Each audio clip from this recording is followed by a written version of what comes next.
Что ждет вас на предстоящей неделе? Загадывайте цифру от 1 до 3. 1.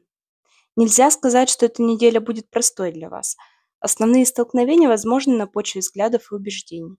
Если говорить о внешних обстоятельствах, то велика вероятность, что вам придется отстаивать свои границы и рубиться за свою правду. Также это может быть жаркая дискуссия, где летят пух и перья. 2. На этой неделе вы получите напоминание, что все ваши действия несут за собой последствия.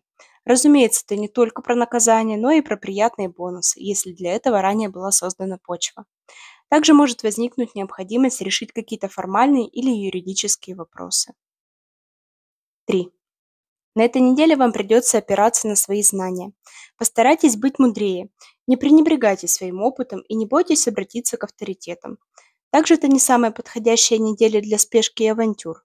Лучше подходите к вопросам обстоятельно и в рамках правил. Хорошей вам недели!